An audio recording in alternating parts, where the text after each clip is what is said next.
Hey YouTube, it's dusk.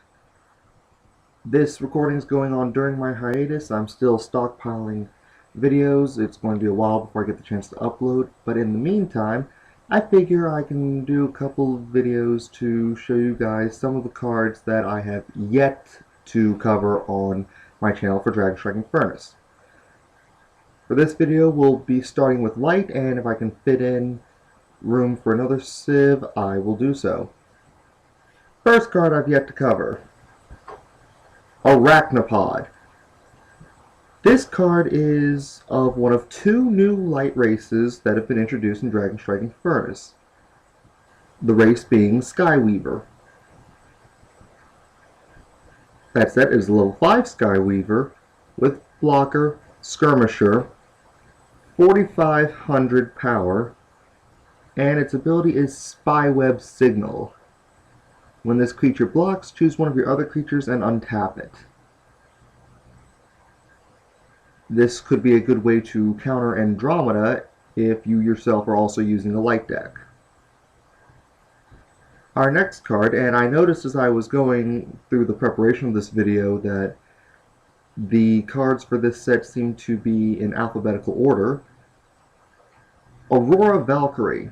A level 5 Skyforce champion evolution double breaker with blocker and 8500 power.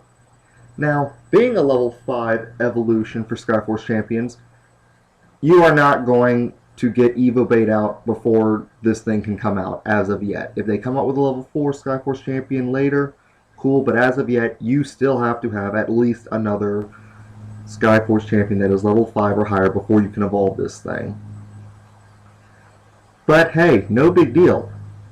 This thing is pretty good for an uncommon. With its ability Overtake, whenever this creature wins a battle, you may draw a card.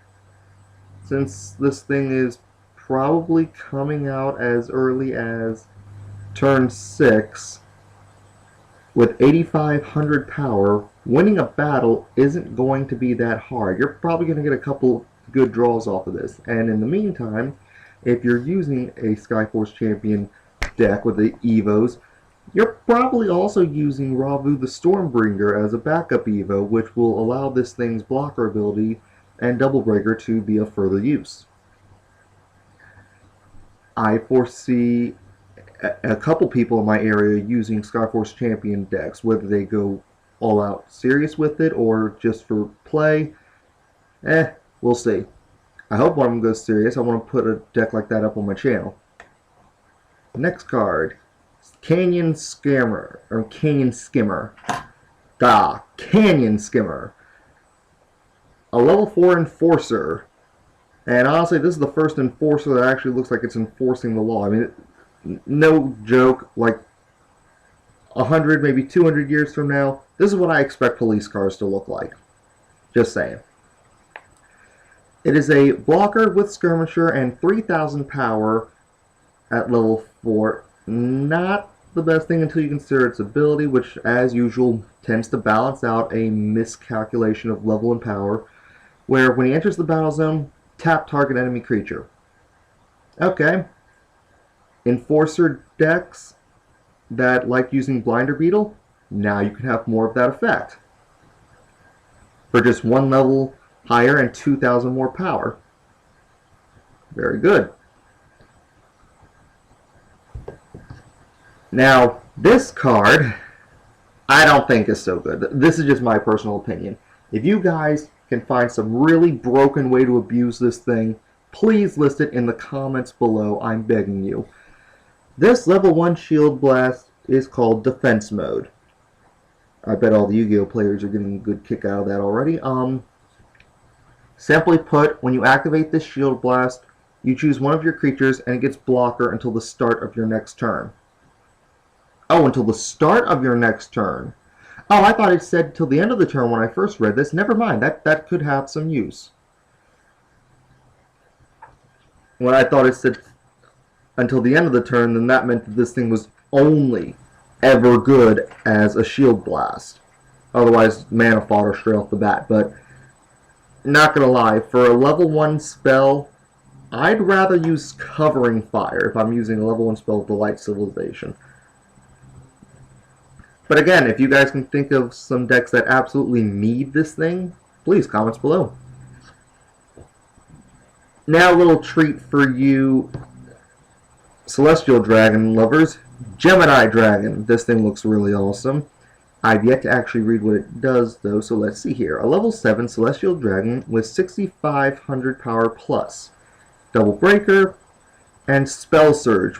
Whenever you cast a spell, this creature gets plus 4,000 power until the end of the turn. Okay. This card I see as being in the same boat as Seer Serpent. It will probably be good later down the road, but for now, it needs more light spells before we can get there. Until then, Celestial Dragon. Okay, continuing down the list, we have Reflector Cannon. A level 4 Fractal, which, speaking of Seer Serpent, this makes 2 Fractals in our creature pool thus far. Now, for level 4, 2,000 power and basic rare, these stats are all quite balanced when you consider, in fact, I think this is kind of cheap, when you consider its ability Mirror Armor. When this creature is banished, tap all enemy creatures. That's right. And I believe that the level 4 was done on purpose because the moment someone tries to Bone Blades this thing, boom! Built-in Storm Spark. I see this thing being abused heavily. In fact, this is basically where I need to see if I got more than just one in my openings. Now, speaking of tapping, and things that I had to deal with at the Dragonstrike event, here is Spark Cage, a level 3 basic light spell that allows you to tap an enemy creature and draw a card. So it basically takes the full effect, it takes the effect of, what is it, Sun Shock, Sun Drop, the level 2 Shield Blast that lets you tap an enemy creature, strips the Shield Blast part, takes one half of the 2 draws from Logo Scan, and combines them together for just 1 mana extra cost. This thing in a deck with Andromeda is annoying. I'll tell you right now, it is bloody annoying. I couldn't stand dealing with it at the Dragonstrike event. Anyway, before I go on a rant, moving on to Stormseeker. Another level 5 Skyforce champion at 4,500 power. Its ability is Spell Spark. When this creature enters the battle zone, reveal the top card of your deck. If it's a spell, put it into your hand. Otherwise, put it on the bottom of your deck. I seriously, between this and the other cards that are revolving around spells with Light Civilization, again, to my knowledge, there aren't that many mainstream light spells, so you're probably not going to see these abilities abused in a mono light deck, but you will definitely see them in water light decks more than likely, because after those 2 super rares for water and light in this set, there's no way you're not going to see someone at least try a water light now. There's just no way. Last card for light, and the second of our new races for light in this new booster, is Vectro Scout. A level 3, 3000 vanilla Invader. Now, considering the race, I would expect the Light Monarch to be of this race, but then again, we had I think it was a Storm Patrol, or no, it was an Enforcer in Rise of the Duel Masters who looked like a UFO, so that Light Civilization Monarchs race is still up for grabs between those 2, I believe. That covers all the light cards for the Dragonstrike Infernus booster. I will see you guys in a bit with water later.